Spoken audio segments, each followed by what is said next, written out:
Welcome, everyone. It's really good to see you. I see Diane. Hi, Diane. And hi, Brianna. We'll unmute you. Ray and Ann are there. Are you there? Yes, we are. We're both here. Yay. Good. Yes. We can't get you on video, huh? Yes. We can see. Okay. And Linda. Hi, Linda. Hi, Mike. How are you? I'm good. I'm good. We got a blockbuster session tonight, so put your seatbelts on. Hey, fasten. So, anything you want to say to start, Marielle? Oh, just nice to see everybody. Yeah, I'm just. All right. So today is, excuse me, I'm a little tired, so I'm going to be looking at my notes some. We've been on a crazy. This is our new apartment in Vancouver that we're in right now. So we just got here a little while ago and got the internet working, and it's really beautiful. It's a beautiful day in Vancouver, and we're right by the water, and it's a lovely new spot. Our home away from home for the next 3 months. So tonight is about transforming emotions as they relate to stress. And I'm going to give you a lot of information. Don't worry about the information. You can certainly write things down if you like. The important thing is just to be present with your experience. Remember that we're practicing cultural mystics, right? And what that means is that everything in life is an opportunity for our transformation and growth. And so we're particularly looking at that sense of being a cultural mystic and how it relates to creating congruency with our emotions, our mental states, and our physical states, and how we can find congruence and create more space so we can deal with stress. Because as we said in earlier sessions, what stress is all about is something is too much, and we need to find out what's too much. But it's either too much on my mind, too much emotionally, or too much physically. And the physical really is the cup, the container that holds it all. So everything goes back to the body. So tonight we're going to be talking about feelings and emotions, but it always goes back to the body. And I'll talk a lot about how we dissociate and think we're feeling, but you don't think your feelings, you feel your feelings. So we're going to talk about that. So life happens through the body. We're going to have a longer meditation at the end to align the body and the emotions in the mind. In fact, let's just take just to get grounded, let's just take a little 2-minute, 3-minute little meditation. So feel yourself sitting with your spine straight. Let's take a couple nice deep breaths together. Noticing the breath coming through the nostrils and down the central channel, the spine. Feel yourself just dropping into your body. Notice your feet on the floor. And just imagine yourself fully sitting in your body. Feel any tingling sensations, any places of pain or irritation. Feel the flow of energy in the feet and the hands through the body. And just relax the jaw. Let go of everything it took to get here.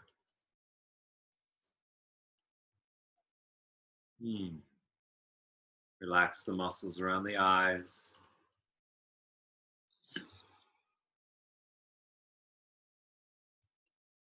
And let's just take a 1 to 10 check-in on your stress level, mental activity from stillness to very active and bouncing off the walls to somewhere in between, lots of thoughts, few thoughts, just pretty fully aware and being right here with the breath, the body, listening with the body, feeling the sensations. Let's check into your emotions. See if you can see what you're feeling specifically. Where are those feelings in the body that you're having?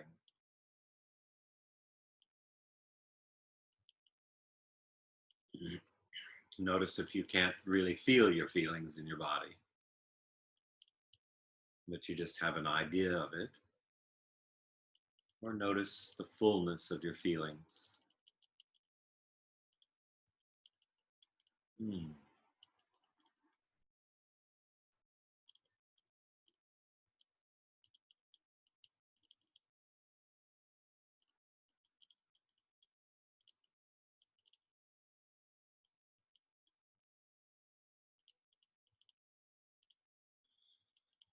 You just take a minute to notice if your feelings, your emotions, are in alignment with your body and your mind.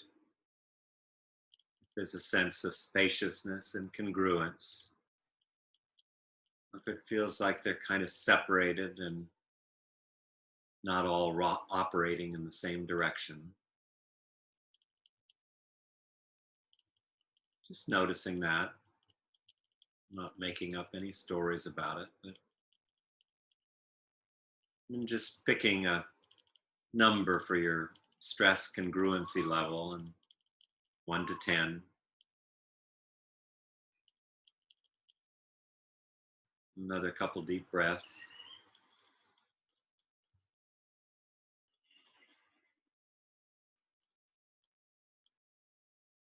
Releasing whatever's there, any holding, just let it go.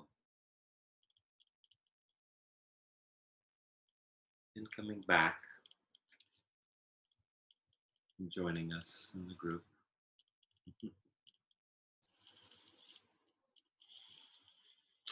So we are moving forward in the emotional tone scale. And right now that should kind of ground you. Where we're headed is really this thing that I talk about, congruency. We did the meditation last week and really began to see the body as the cellular nature of the body and how we can move from form consciousness, where we're in this skin encapsulated ego and the world is out there, into dissolving these 100 trillion cells, each one with 100 trillion atoms, protons in that, protons, neutrons, electron field. All of that is going on, but it's also going outside of us. So when we're feeling more spacious in our body, we begin to really feel outwards. And that's what we want to now begin to do with our emotions and looking at our emotions. So just to give a distinction, and it's really not that important because it's always coming back to the body, but I want to distinguish emotions from feelings. So emotions really play out in the theater of the body. Emotions are of the body, whereas feelings play out in the theater of the mind. Emotions are event-driven, and feelings are like learned behavior that are usually, there until some event triggers them from the outside. So unlike happiness, for example, which is a feeling, joy, which is an emotion, joy doesn't involve a lot of thinking, awareness. We just feel it. It kind of is bubbling over. It's that sense of all rightness, of joy. But they both manifest in the body, and they're reciprocal. Your emotions and feelings are triggered by thoughts, and thoughts trigger them. So really, in the end, it's always about being in the body. As you know, I'm always talking about being embodied and working on it myself, too. This course in working with this material, I've realized how many areas in my emotional place that I'm actually dissociated, that I'm not fully in those emotions. And we have this tendency to have our emotions like an idea, like a concept. But when it really comes to feeling the emotions, many of us have a lot of trouble actually pinpointing, what am I really feeling and where is it located? If you can't locate it in your body, then where it lives is in your head. So always our emotions are located in the body.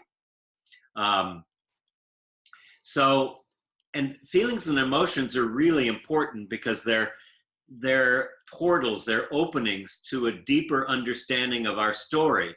Remember, I said we live inside of an identity, inside of a story. Its entire purpose is its own survival. It was created through our family, our early experiences, our ancestors, and when we can, trying to say this so it makes sense, when we're really in our body, we can feel our emotions, and that gives us emotional spaciousness. When we can quiet the mind, it gives us mental spaciousness. Okay, so in order to work with the emotions, I'm going to talk a lot about emotions tonight. Something that I taught a long time ago, so I have a lot of notes that I'm going to be looking at here. But the biggest thing is when we find these emotions and these feelings, they're portals to a deeper understanding of our story, which allows us to complete those things in our story. For instance, if we had any kind of event where we dissociated as a child, a trauma, someone yelled at us, something terrible happened to us. It can be any number of things, but we have soul loss in that. And those of you who studied shamanism with me know soul loss is where we've dissociated, where we've suppressed a part of our soul's essence. And this is a way for soul retrieval when we're doing this, or recover our essence, when we bring our awareness and expand it, where we can understand our thoughts, our feelings, our body, all in how they work together, then we create more space. So stress, you can hold much more then, and you're not taken out by it. Taken out meaning going unconscious. So if I'm blocked or I'm protected or I'm closed or I'm dissociated, I have no idea what I'm feeling. It's only a concept. Or the other side of that is that I can't deal with my emotions because I'm completely flooded and they're gushing out of me, and I can't be in a room because I'm empathic or I'm just feeling so much that, I see a baby and I start crying, or I see a dog, oh God, look at that. Oh, I'm just gushing. That's not me particular, but that's my imitation of being gushing. Maybe some of you can do a better imitation. So, again, when we're feeling, so I can have a conversation with you on an intellectual level.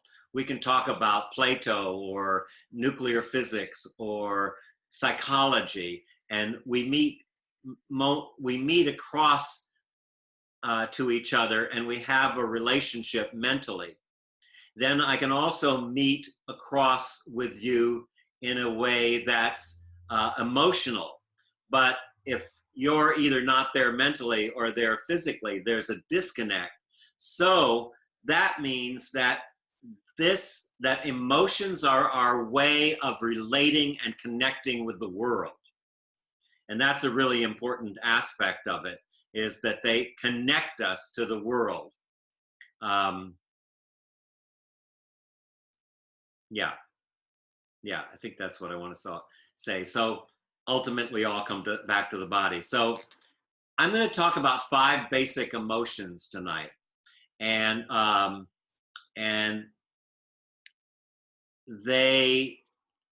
just picked 5 of the key emotions just for some examples, because emotions are not something that we want to get rid of. We want to pay a lot of attention to. And basically, here's the bottom line, and then I'll go into the different emotions. So when you have fear, fear's gift is protecting. Fear protects, right? And anger defends. And sadness releases. And joy uplifts. And compassion or love unites. So you can see how important these are.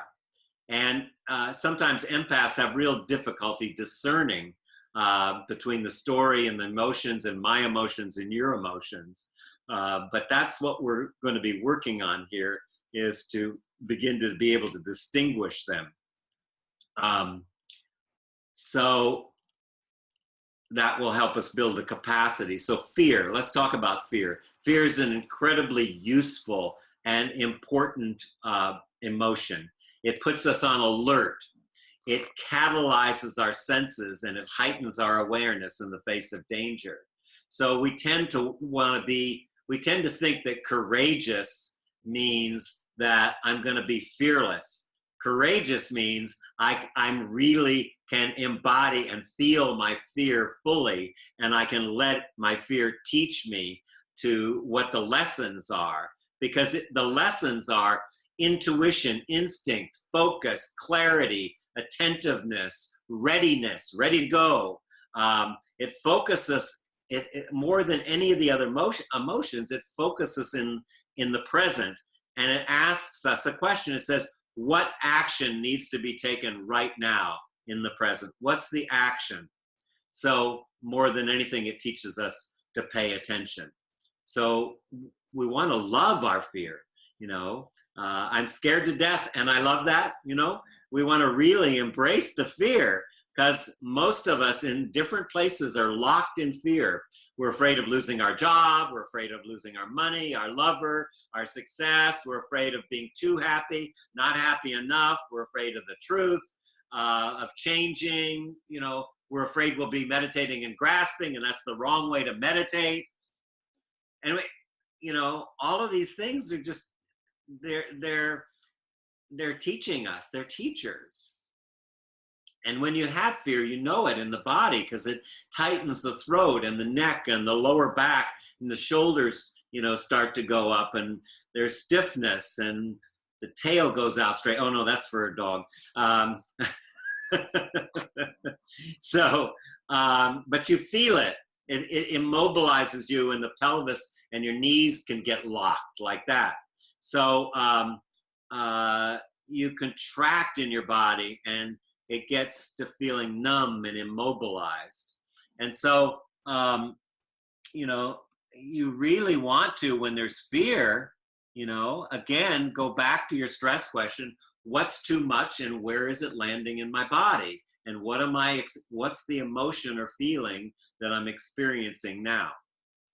So, and it's showing us, for the most part, because mostly there's no real threat, there's no real danger when there's fear. Mostly the fear is about clinging to our old life story, and we when we get in fear, we cling to our old story, and we deny not only the present, because we're not present unless we're with our fear. We're not present, but also the possibility of the future there is no possibility for the future unless you're present, because that creates the condition for transcending your story. So a little bit about fear. Anger. Anger is an integrity protecting response to the invasion of your personal space, your personal boundaries. So it's about integrity. It's about wholeness. It's protecting my space. And authentic anger is it's real, it's justified, it's specific, and it's a direct expression to it exposes an impropriety and it defends your integrity in a way that actually benefits everyone. And of course, internalized anger, bottled up anger, which there's so much of in the field right now. It's not even bottled up, it's just out there. But a lot of people have a lot of bottled up because so much is out there. It's a pandemic in our society, and the consequences of stuffing and not feeling that anger, that's what I meant. I said fear a minute ago, I meant anger. The consequences are, when you look, that's where domestic violence comes from, for instance, or violent crime, or war at all levels. Destructiveness and damage to the natural environment, to the web of life. All of that is from this kind of bottled up anger mixed with fear, but it really leads to, you can see the impact on the planet itself is getting destroyed. And really it comes back to us dealing with our emotions in a mature way.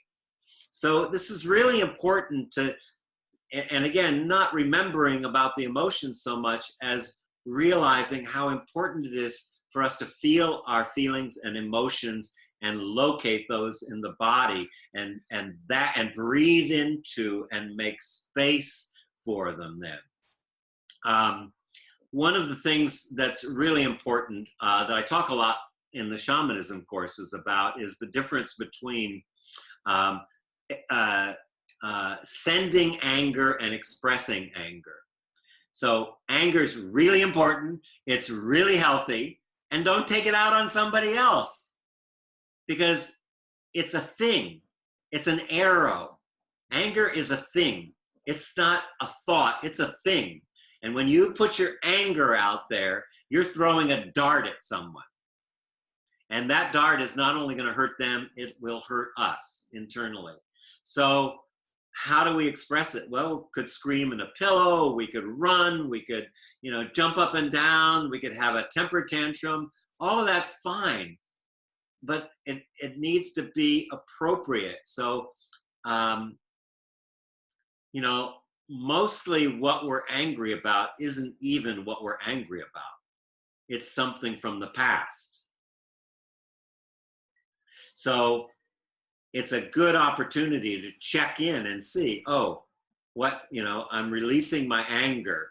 What happens when you actually allow yourself to release your anger in a healthy way and get clear boundaries, you end up with greater compassion both for yourself and the other people that are involved, because you move from anger at the violation into a sympathetic appreciation of what caused the person to invade your boundaries. You set your boundaries. It's appropriate. It's an expression of compassion, though. And it's held in the liver. If you don't express your anger, you'll end up with all this body tension, contracted stomach, ulcers. You'll have blood to the head. Your muscles will get all tight, and you'll get carpal and things because you're so, worked up about it like that. So you really want to find a way to, with integrity, express your anger, but express it in a way that grounds it and doesn't send it. I hope that makes sense to you. Because it's really, the question is, can we restore our boundaries without violating the boundaries of someone else? And this is really, we need this right now. Marielle and I are doing a course with William Ury, one of the great mediators of the world, who's now shuttling back and forth between Venezuela and North Korea, and our meditation teacher, Thomas Hubel. And they talk about being in the balcony. Two things. One, being in the balcony, being able to observe the conflict from a place outside yourself, from the balcony.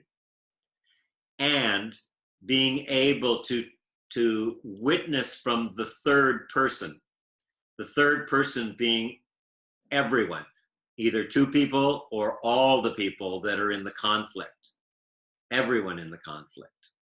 And so, but it's all about having respectful boundaries. And anger is asking what needs to be protected or what needs to be restored. That's the question that anger is asking. And then, so that's that one. And again, make any notes if you have questions, and we'll talk in the last half hour. We'll work with this. So the next one is sadness or grief. I kind of put them together. Grief is a large sadness, and closer to what the emotional component of it. But it's really a release. It's the emotional letdown when our expectations and our wishes have been disappointed, have not been met. We've had expectations. We may have not even told anyone, but we had expectations and they weren't met, and we get disappointed and sad, or we really lose something in the case of grief. And it hurts because it involves letting go. So where does it hurt in my body? Well, it's your old story that just doesn't want to let go. I told you, its only purpose is its own survival. And that's the issue we're dealing with. So when we're dealing with sadness and grief, it's about letting go of our attachments. And that's a great part of the teaching, is letting go of our attachments. You can see when people are sad or grieving, you know, with the eyes, the weary eyes, drooping face, the stooped back, the shoulders, or seating yourself, you know, the kind of lethargic, listless, dragging, hanging, sloppy, languid kind of speech. It's like our body is wilting when we're grieving and sad, like a plant that needs water. So what do we do when we're, you know, have this huge sadness that we carry, or we're grieving? And grieving is a really important and good thing, and we need to do a lot more of it right now. Healthy grieving would be grieving the fact that, you know, we lose 200 species off this planet every year.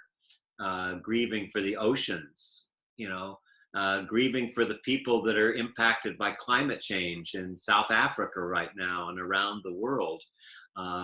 There is much, and it's appropriate to grieve, not to wallow in it and make it your life's mission to grieve, because you know, it's like Joseph Campbell say, can we be joyful in the face of the sorrows of the world? Can we be joyful in the face of the sorrows of the world? So what we're doing is accepting the inevitable, the what's so-ness in the world. And when we can accept the what's so-ness, that's when true joy is really possible. It's a healthy response to the blows to our expectations that are inevitable in life. And it connects us to the core of our vulnerability. And connecting to our vulnerability is not weakness, it's strength. To be able to connect to our vulnerability is like the difference between a willow in a windstorm and an oak tree. Okay, it's being able to move with the flow of life as opposed to being knocked over by life, by being stopped by life.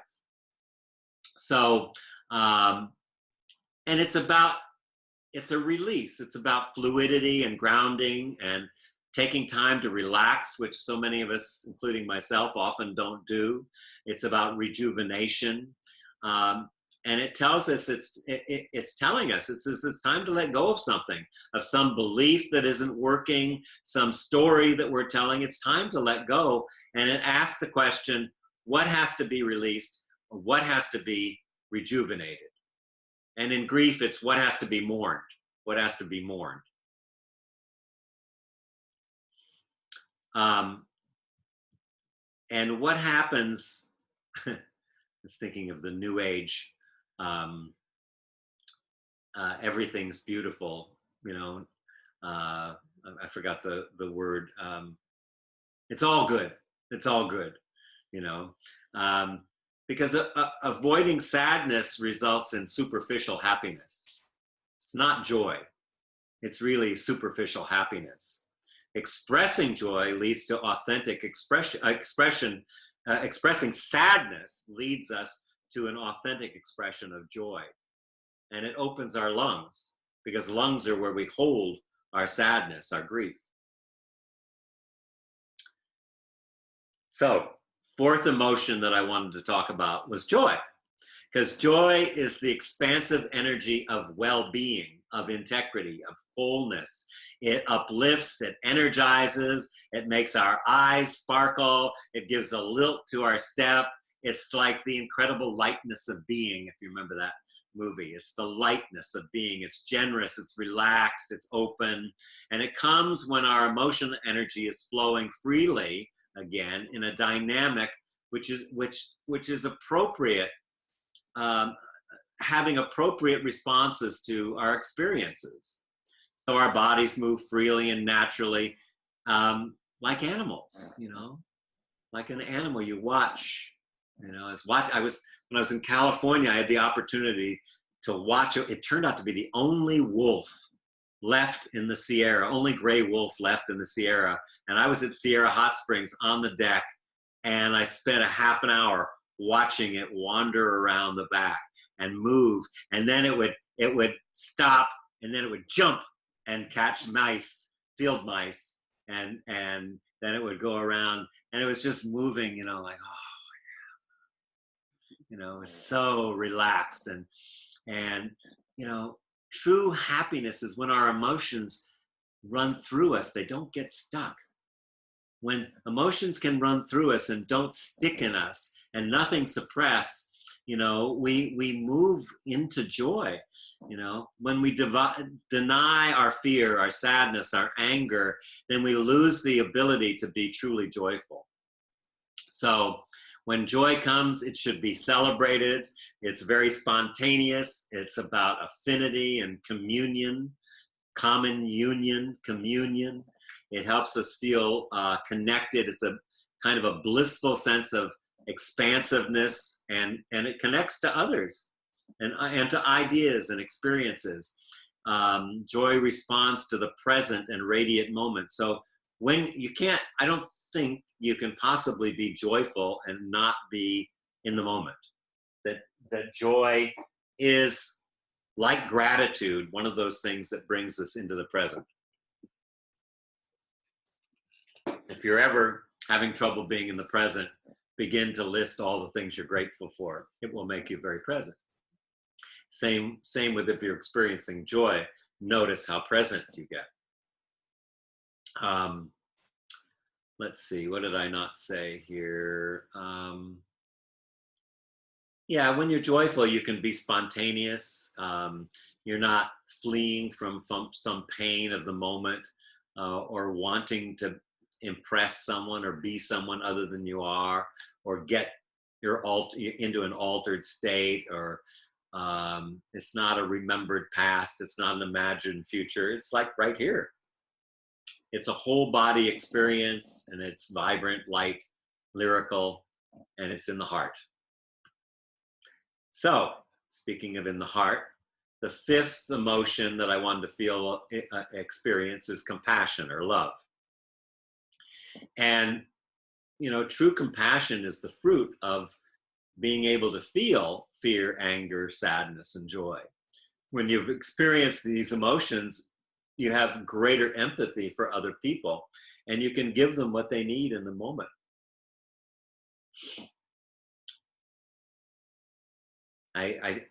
Whenever I say compassion, I think of Marielle, because the way she can be with people in such an amazingly compassionate way. She drops her identity and is able to just be there. I marvel at that. I'm too in my head,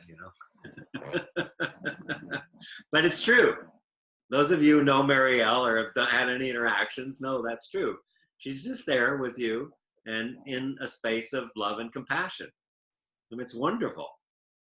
And compassion involves being able to feel what another's feeling while remaining sufficiently detached to know what I need and to respond appropriately. So I'm in my body, I know what I need, and I'm really feeling what you're feeling. Okay, I'm not only recognizing my own emotions. Now this is the thing again, mind to mind, emotions to emotions, body to body. is how we communicate. If your mind is over here, your emotions are over here, and your body is here, you are not congruent and you're not connected with the world. So, and you have very little space because everything is, my teacher, Gabrielle Roth, used to call it trizophrenia, not schizophrenia, trizophrenia. All three things are out of balance. So I thought that was a great word.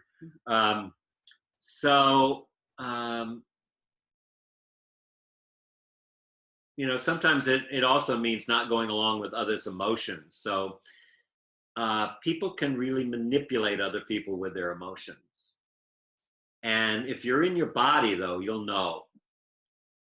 You know, I'll have people sometimes on the dance floor, you know, go into these wailing fits or something.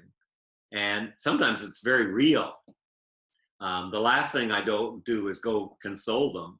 And I try to keep other people from doing that. You know, unless it's appropriate. You know, you have to really feel in your body, is it appropriate? Sometimes they need to release, and sometimes they're putting on a show. You know, it's like faux emotions. It's coming from the head. That's not very kind, but it's true. Okay. So it's not about feeling sorry for people. I think that's one of the things that we really keep people stuck in their story and their rackets is, oh, poor you, you know. I had a teacher one time years ago, I won't say his name, but he said, when a man's down, kick him. Give him the impetus to get up and find out what he really needs. That was a little harsh. But he was a great teacher, but that was his feeling on that. In fact, I got kicked by him a few times, so not literally, but figuratively. So compassion is about giving people what they need, not what they want.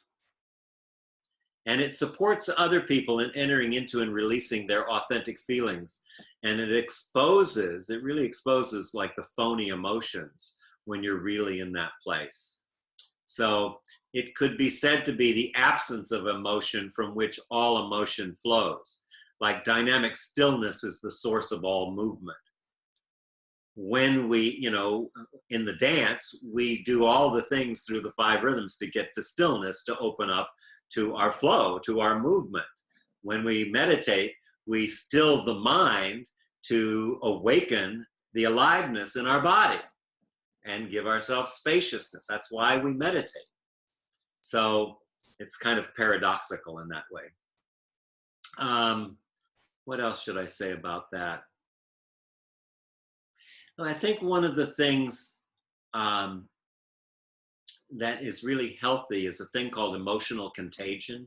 You might have heard of it, that it's a phenomena of another person's emotions and behavior trigger similar emotions in yourself or in other people. You see that all the time. I have that a lot. Sometimes I'll be watching, you know, the last thing I remember is the president of New Zealand putting on a, see, I even think about it, putting on a hijab and banning weapons and going to the mosque to be with the people. That's emotional contagion, you know. If you can't feel that, you need to work on being able to feel that kind of connection, because it allows you then to really be with other people at a level of the emotional intelligence. It's an emotional intelligence. Okay, I think we need to move our bodies after all that. How about it? Okay. Can you get us to move? Sure. So we'll do our little Qigong exercises. So standing up, and I'm doing them 3 at a time. When you're practicing, it's great to start at the first week and continue on if possible. Here we go. So let's do our opening again. So we're going to go into the Wuji stance. So putting your weight into the right foot, opening to the left, Making sure your feet are parallel and just doing your body check. So you want that nice Wuji position again. So you're wiggling your toes a bit. You've got your roots deep down into the earth. Your sacrum is released. You've got your string on top of the head pulling you up. A little bit of the arms. Your fingers are energized. So that's our Wuji position. Just feeling that for a moment. Now we're going to clear our energetic space. So we're gathering some energy to the heart. We're going to turn our hands towards the side, and you want to extend your fingers out. And it's quite a forceful pushing away because we're clearing our space. So let's try that. So inhale, and on the exhale, pushing to the side. Clearing our energetic space.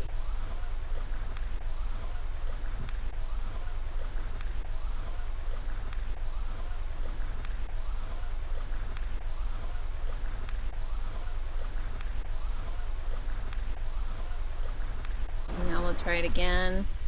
We're going to lift to the heart. Turn your hands over and clearing upwards. And breathing in, turning the hands over, clearing, like lifting all the weight off your shoulders. Anything that's not needed, no energetic disturbances, all clear. Breathing in, turning, clearing the space. And now on the next inhalation, turning the hands over at the heart and pushing down.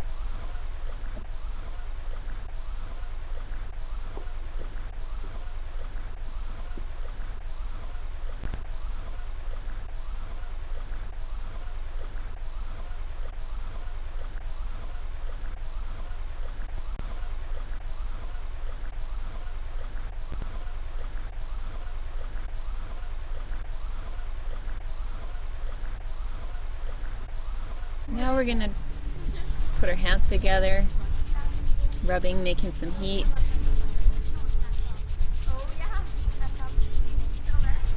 Just give your face a wash and your head, so just putting some of that nice energy into your face and down the back of your neck, your head. And again, washing the face. And now we're going to trace some meridians. So we're starting at the lower back. So the kidney area is right below the ribs, just kind of tucked in the lower ribs. Put some energy into your kidneys. And then just trace the yang meridians down the back of the legs, around the toes, and up the yin meridians of the leg, circling back to the kidneys. We'll do that again. Imagining the energy of your hands flowing up into the meridians. One more time.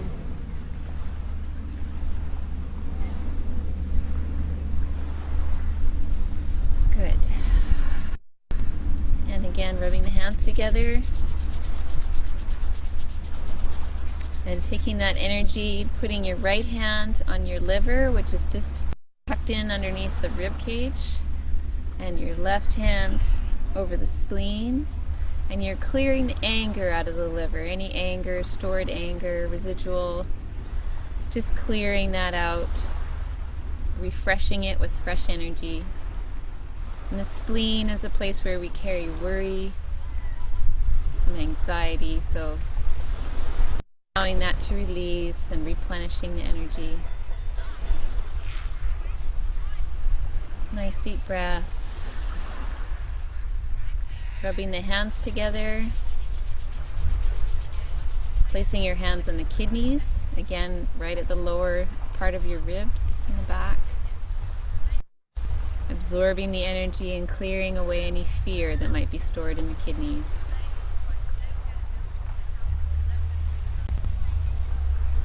And And one more time, rubbing the hands together, placing your hands over your heart, place where we carry joy.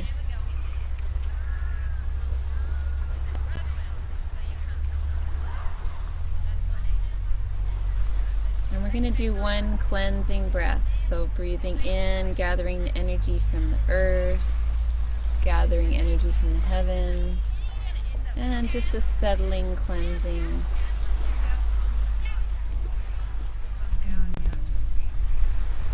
Line. And weight into the right, drawing in the left foot. And we'll do a closing, thanking the ancient energy masters and Roger Janke for these exercises today.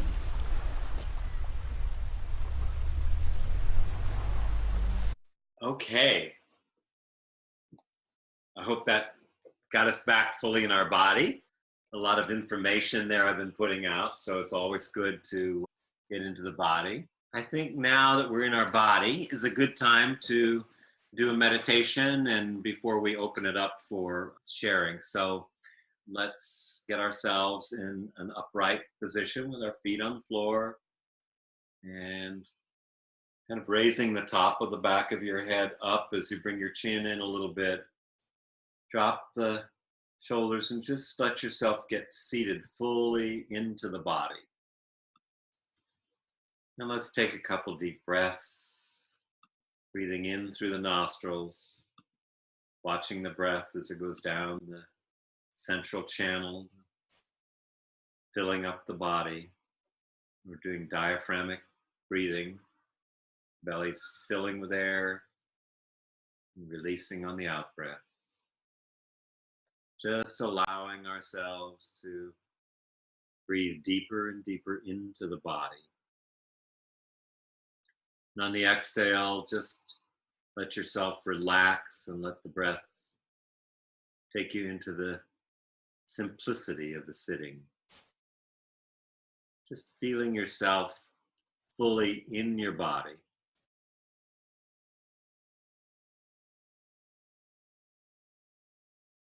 Feel that spacious expansion within,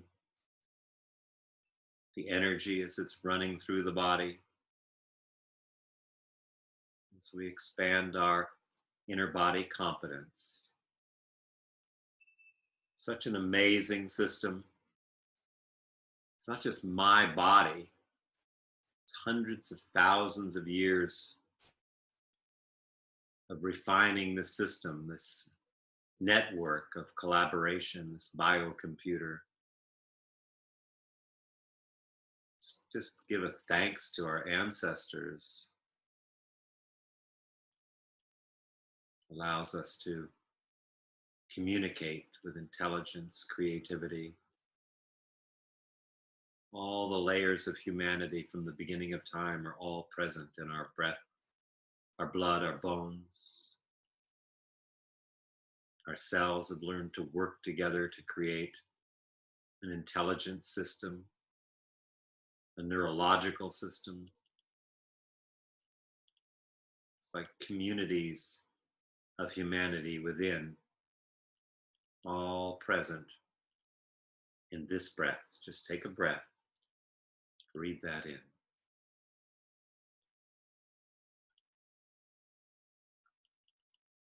Just allowing myself to sense, to feel my body, sitting in my breathing, sensing, relaxing. Allowing everything that arises to arise. Let it pass like clouds in the sky.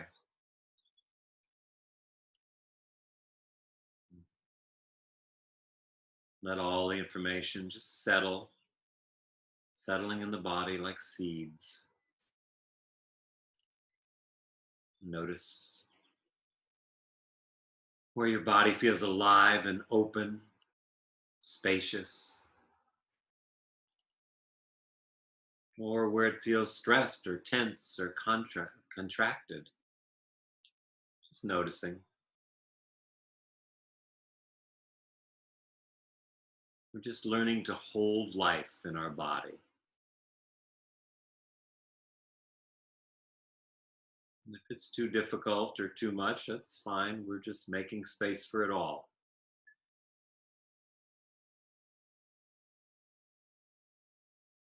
Feeling the free-flowing parts, the dense, contracted part. And just be present to both. When we go into the body, it means we're digesting life. Do you have or take enough time to digest your life? Enough space, enough relaxing? This is the place to do that, just relaxing into our body, digesting our experience, creating space around our experience, grounding our body. We ground our body so our nervous system has a healthy balance between very active and very relaxed. We're recharging, we're digesting. In 3 aspects. How open is my emotional system? Is it closed? Is it numb? Or is it pulsing? Do I feel at home in the full range of the emotions we talked about? The fear, the anger, joy, love, sadness, compassion, joy, grief. Just notice. We're being courageous explorers here with our breath. Is the light that shines the way. Noticing what I might shy away from, what emotions I might not want to feel.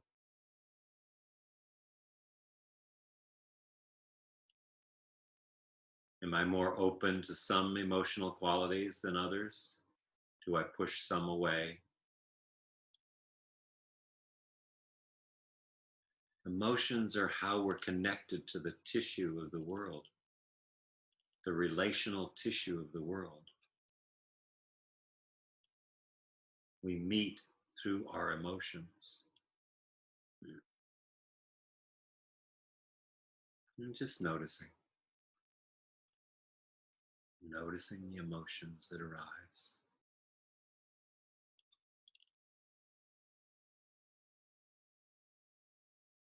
Feeling into any fear, seeing how it might protect us.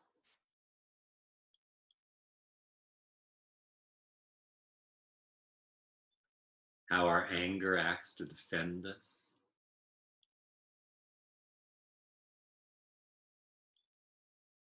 How our sadness releases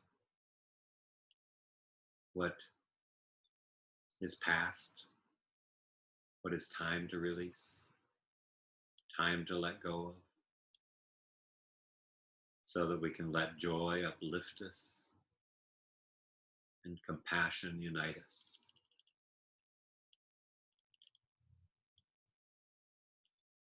You might say that this path that we're on to transform stress is really a path for unity.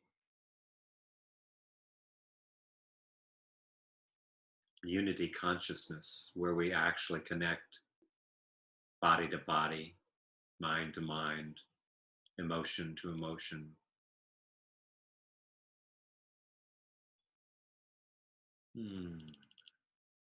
Just digesting life. Noticing the state of your mind now. If it's calmed down or if it's jumping around, busy. Just notice. Is it quiet? Open? Receptive? Or is it more held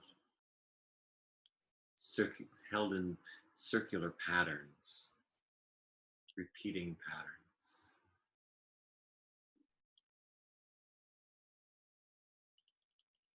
breathing into that.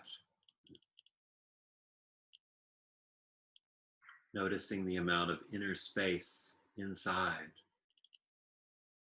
How when we relax, there's more space. There's a sense of expansion. You can feel it. More light. More coherence. Listening with our whole body.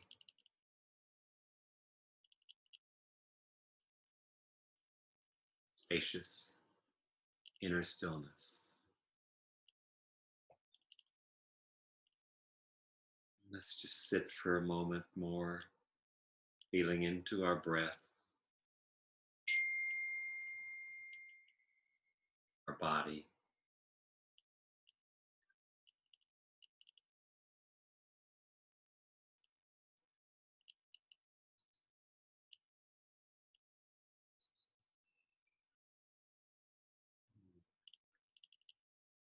Just opening like a spring flower. Feel ourselves just opening with the breath. The nourishment that your body needs is in the breath. Feel the breath feeding the spaciousness.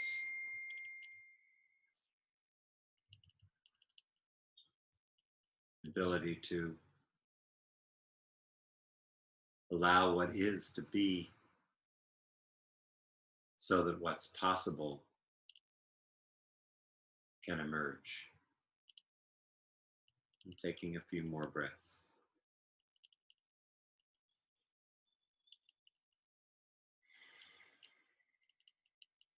And beginning to bring ourselves back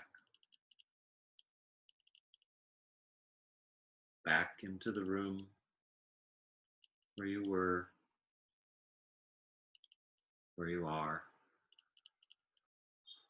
Feeling your fingers and your toes.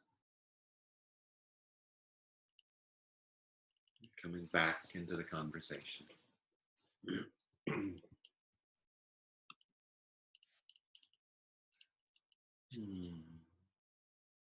Okay. Wow. Welcome back. So this is the time we get to really play with you now and see what's happening. My favorite part. So who would like to share anything, to ask a question, to share your experience of the meditation or what you saw in the talking about the different emotions? So just either wave your hand or raise your hand, or we'll figure out. Diane. Hi, Diane. Hi. Thank you for a lovely meditation. My pleasure. When you talk about the emotions, I wondered what I do healing work with people, and I am very empathic, and I know that, and I use it, to track what's going on. After I've done 1 or 2 sessions, I find myself extremely tired. And after several days, I'm full. I feel full, like up to here. And I'm not sure if that's, and then I feel like I'm done being around people for a couple of days until I recharge. And I'm not sure if that's a stress reaction or not. When I was receiving healing work from people during my training, I trained with Alberto. It seemed like people could do like 5 or 6 sessions a day, a lot of my teachers. And, I do smudging and Qigong and walk. But I still wonder if this is a stress reaction to people's emotions that I should be. It is in the sense that it's a lack of spaciousness, that you use up the space available. Yeah. That you're giving of yourself is that, and that's not a bad thing. You need to follow what your appropriate rhythm is. Okay. Yeah, Alberto can replenish himself very quickly. He can take himself from death. Yeah. He has recently done. and really replenish himself. But we all need different amounts of time for replenishment. Um, I think that if it's something that you want to expand, then you want to expand your meditation time. Okay. And you also want to look at any repetitive patterns that are coming up in your work that feel stressful to you. And not to change them, but to be able to really be with them. The thing that's ironic is that when I'm in the session, I feel euphoric. I mean, it feels wonderful. It's almost like it feels like it's like the stress comes from going from that higher vibration into the lower third dimensional reality of just cooking. And my life is not that stressful. I've dealt well with that, but it still feels like there's a big disparity there energetically and vibrationally. And I'm wondering if that isn't part of the fatigue that I feel. Yeah, I just got something as you were saying that. I don't think you're completing your sessions and cutting your connection with people. Okay. You're letting that drain you. Yeah, I just got a hit on that. So check it out. You want to end the session in a way that stops the action. Right. Okay. Your energy is not trailing off with them, and they're not trailing off with you. That there's a demarcation at the end of your sessions that completes that. I would journey on that since you're a practitioner, and ask your guides if that's accurate, and which I think it is, and ask them how you can bring closure more powerfully to your sessions. Okay. I think it's a matter of, as I'm listening to you speak, I'm hearing that it's more a matter of closure. Okay. We open a space. We always have to close a space. Everything has a beginning, a middle, and you're right on. You're right on about that. Yeah, because I always open sacred space, and I don't often remember to close it. Yeah. Okay. Yeah, you notice whenever I do a new moon call or something, I always close the space. Yes. Yeah. Mm-hmm. Yeah, that's great. Thank you. Yeah. Who else has something? Yeah. Okay. Whoops.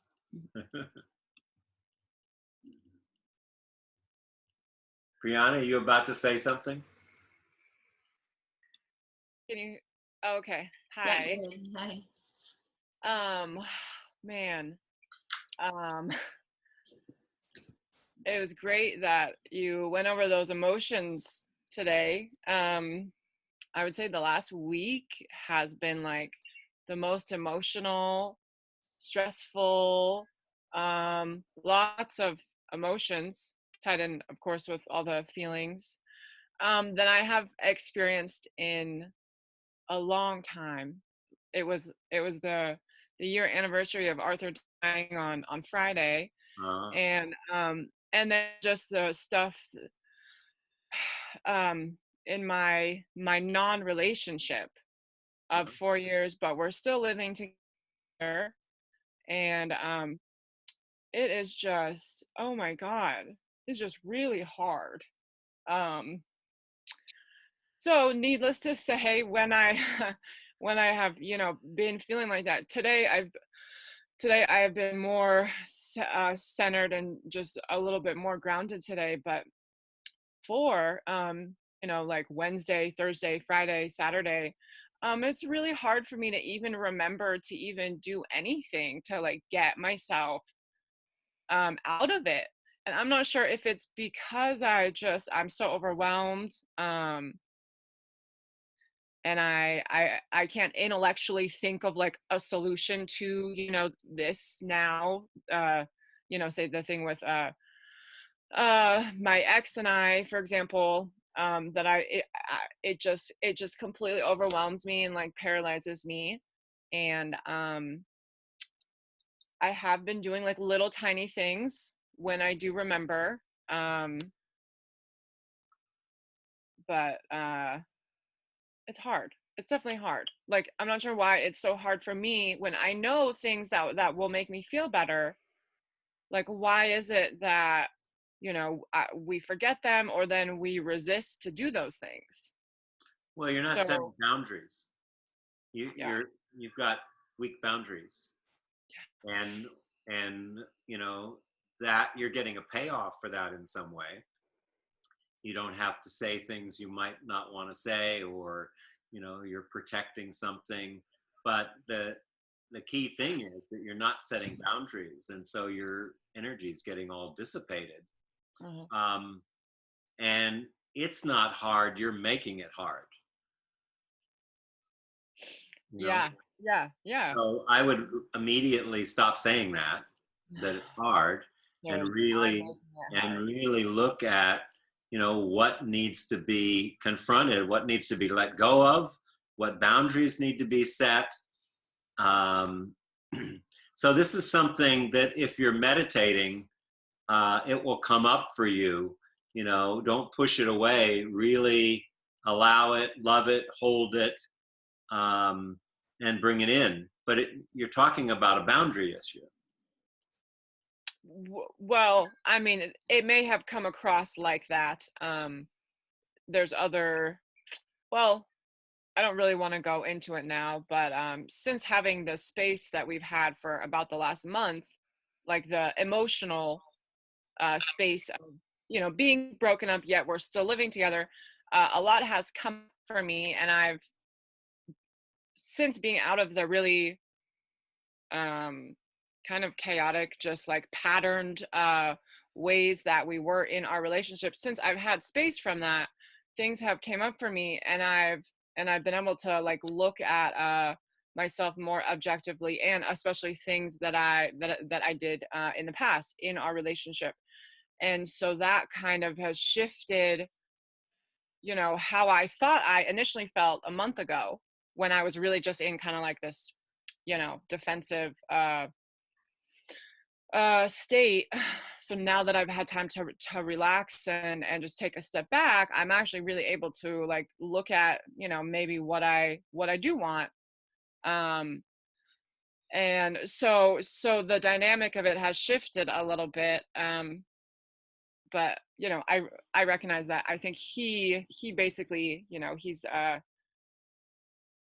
he's still saying that it's probably best, that we both like work on ourselves and go our separate ways. So yeah, I really, I guess, am resisting that now that it's push comes to shove, and it's, yeah, I'm making it really hard. And it's not just boundaries to another person. It's Oh, your okay. boundaries. It's Okay. your world. You're letting your energy flow into directions that it's not empowering you and bringing you joy. The thing to be really looking at is, what is it you really want? And then stand in the commitment to having that in your life and not settle for anything less. And that's where the boundaries come in. It's not just with your ex. Okay. Does that make sense, what I'm saying? Yes. No, yes, it totally hit home. So the focus, though, really needs to shift. If you were standing in your power, and if you were living a life you love, then what boundaries would you need to set? What would you need to create around you in order to flourish in that? Right. Yeah. Okay. It's all energy. We're going to talk I think it's next week. We're talking about energy. We're going to talk about energy next week and how we give away our power. And, we'll talk more about that then, but there's so many ways that we give away our power. And it isn't us giving away our power. It's our identity that gives away our power. We're all powerful. So, this is all related to creating more space for ourselves. Yeah.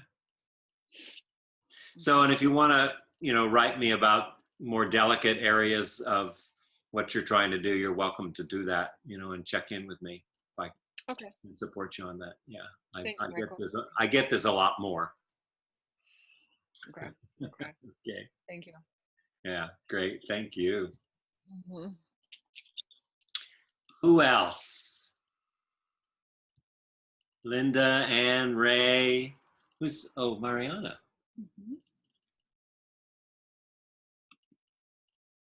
Here she is. I came in late because I was blessed to have an Ayurvedic body treatment. Woo!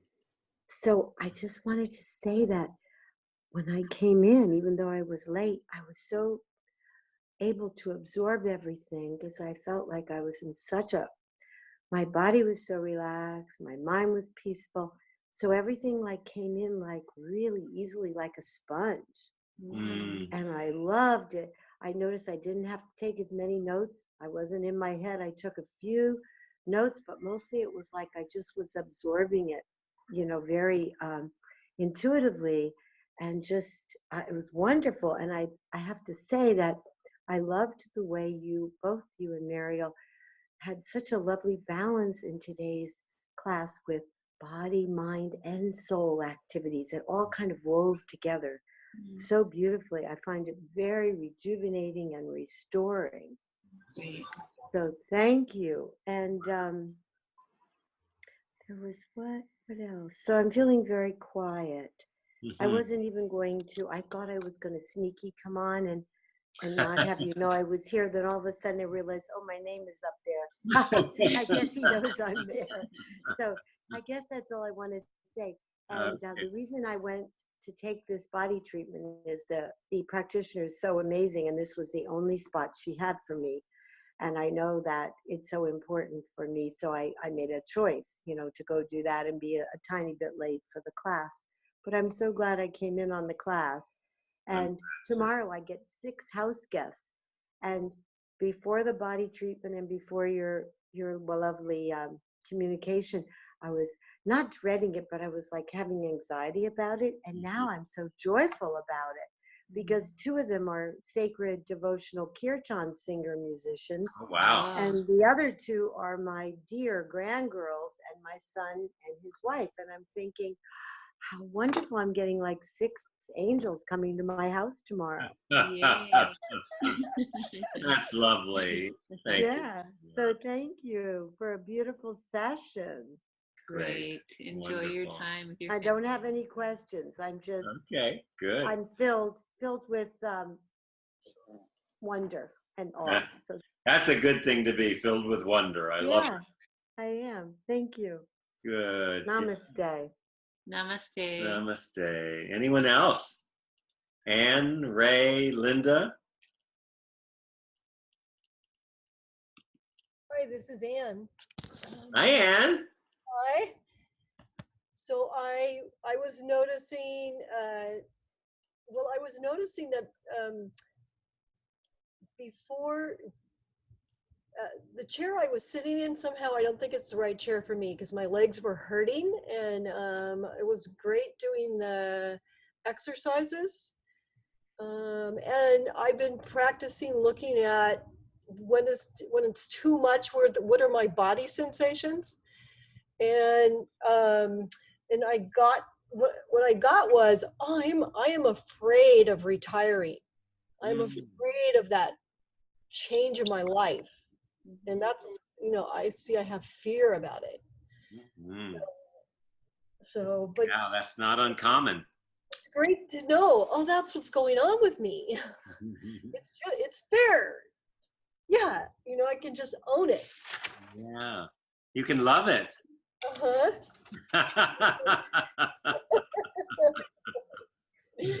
Yeah, that's really great. Beautiful, Yeah, man. Thank you. yeah. Thank you. So yeah. Good. Ray, anything from you? Well, pretty busy day.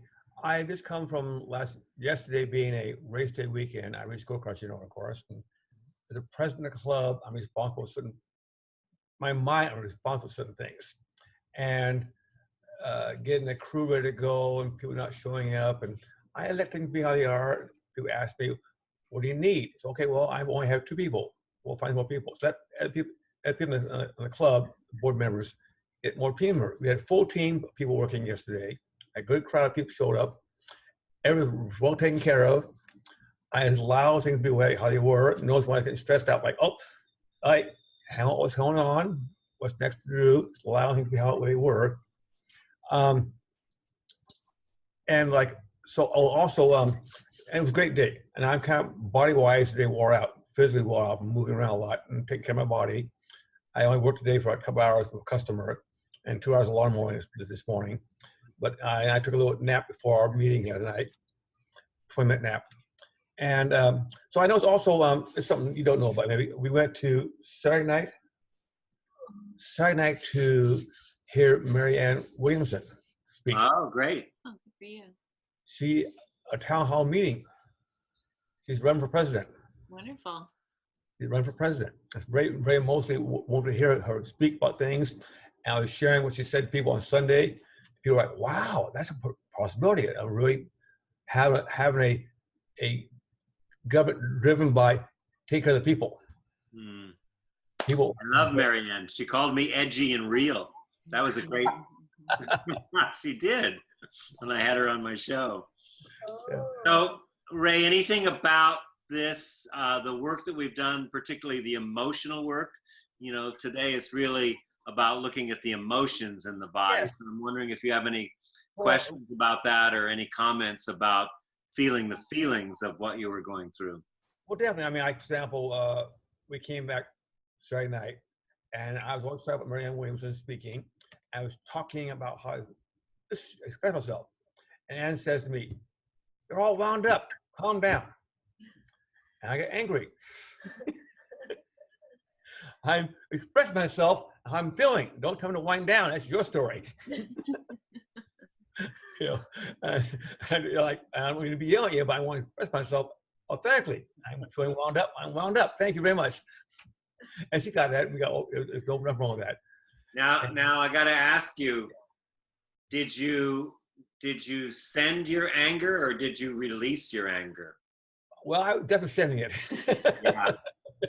So that's something, you know, that doesn't really serve you either. You know, it's good to have your anger, and it's not out there. It's about when we can hold our anger and release it, like to the earth, or, you know, whatever physical way, or screaming in a pillow or whatever. That's a very powerful and healthy thing.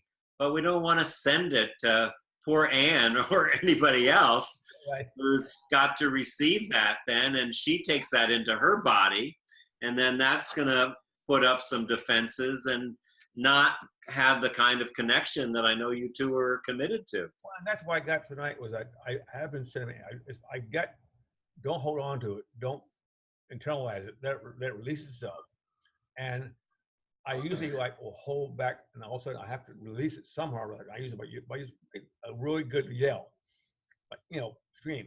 And so I can see I have to develop a personal way of doing that. I can say, Anne, hang on a second, I need to yell. Not you, I need to yell. Yeah, go to the garage. Yeah. And send him to the garage when he wants to yell. Okay. Okay. Perfect. There goes the neighborhood. Good neighborhood. All right. Anything else, Ray? I want to make sure that, I think Linda, I don't know if Linda's, are you still here, Linda? Yeah. Thank you. Very good. So, yeah, thank you, Ray. Awesome. Linda, you want to say anything? It's *6 if you'd like to unmute yourself. Unmute? Yeah, go ahead. Okay. Go ahead. Okay. The emotion that resonated with me most is fear. I worked all day and I have a Charlie horse in my neck and shoulder just by going to the chiropractor this afternoon for an activator adjustment. So I think what resonated a lot is being afraid or fearful of retirement, but being more afraid to continue in my job. So I can definitely feel it in my body on the days I work. Even though I may not have a particular emotion, like today, nothing negative or positive happen, but I just feel revved up in my body. Does that make sense? Oh, it makes total sense. I'm just taking it in to my body and feeling it actually. It was something that came up there for me. So, what's unresolved, Linda?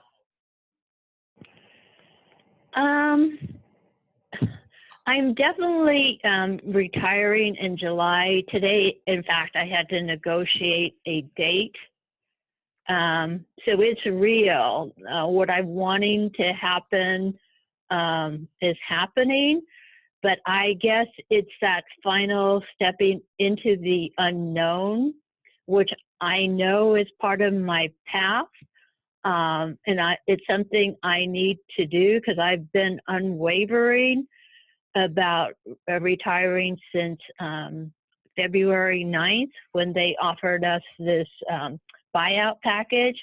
I haven't thought twice about it, but it's just, there's a lot of positives with the family at work, and it's reasonably interesting. But it's just, I think, stepping into that unknown, but knowing that's what I have to do. Mm-hmm. Did I answer your question? Yeah, totally answered the question. It's this whole thing of stepping into the unknown. You never really know anyway. We think there's a known future, but it's always the present. We have no idea what the future is going to be. And what causes a great deal of suffering is this idea that there's a right or a perfect way. And so we try to get it to be the way we think it should be, and we make ourselves crazy and we use up our spaciousness. Whereas if we could learn to embrace uncertainty and recognize that it isn't an objective world, it's a subjective world, and to be able to move with life rather than to try to, like, let's see, what am I going to, what chess move am I going to make here? There's a real freedom and a real excitement too, and it's funny because we'll like go to a amusement park, and not all of us, I'm not big on them, but we'll go there and we'll ride the roller coaster and we'll scream and we'll put our hands up in the air, or we'll watch a movie that scares the hell out of us, or we get into a mystery and we want to figure it out. But instead of that in life, we want to have it all figured out. But there's this real power in the presence of surrender. I have to be careful how I say that because I understand the feminine implications of surrender in this particular culture, but I'm talking about surrendering to the present when I'm talking about it. That if we can actually allow ourselves to be fully present and practice really stepping into the unknown, that's one of the ways that we can learn to deal with stress, is by creating a larger field around us and within us, by being more present instead of strategizing. And I'm a big strategizer. It's one of my pitfalls, is my mind always wants to figure things out and how's it going to happen and get my ducks in a row and things like that. But it isn't something that takes me to a place of a deeper sense of self realization, or my transpersonal work, the work that really connects me to the world in a more real way. I don't know if that makes any sense, Linda? It does. It does totally, because in this whole process, among all this uncertainty, everything has just been falling in exactly the way I wanted it to, and the date I wanted, the timing I wanted. So I know it's the right path for me. So yes, thank you very much. And it comes up for me, the whole thing about faith. having faith in the unfolding of the universe. Right, and I write that every night, faith and trust, in my little gratitude journal. Wonderful, wonderful. Well, it's almost time, and Marielle has to go to a meeting, so let me just quickly go through a couple things. I have this great quote that I love from Albert Einstein. I won't, well, maybe I'll read the poem too. We got a couple minutes here.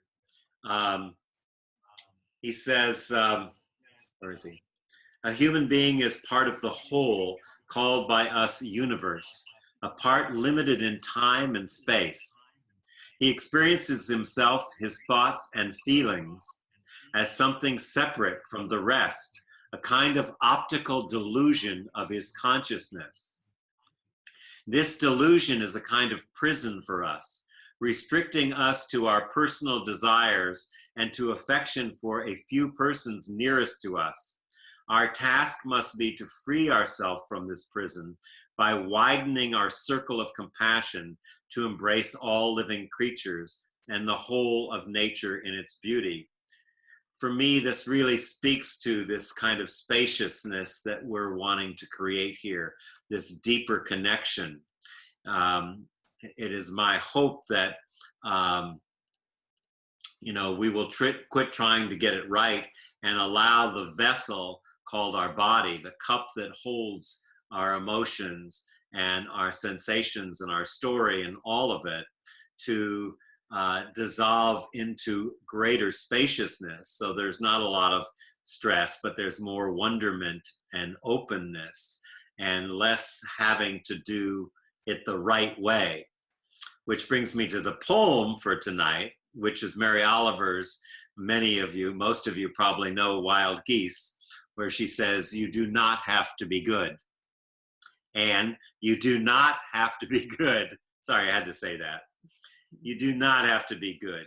You do not have to walk on your knees for 100 miles through the desert repenting. You only have to let the soft animal of your body love what it loves. Tell me about despair, yours, and I will tell you mine. Meanwhile, the world goes on.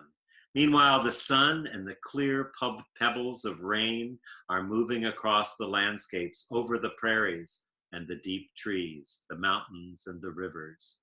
Meanwhile, the wild geese, high in the clear blue air, are heading home again.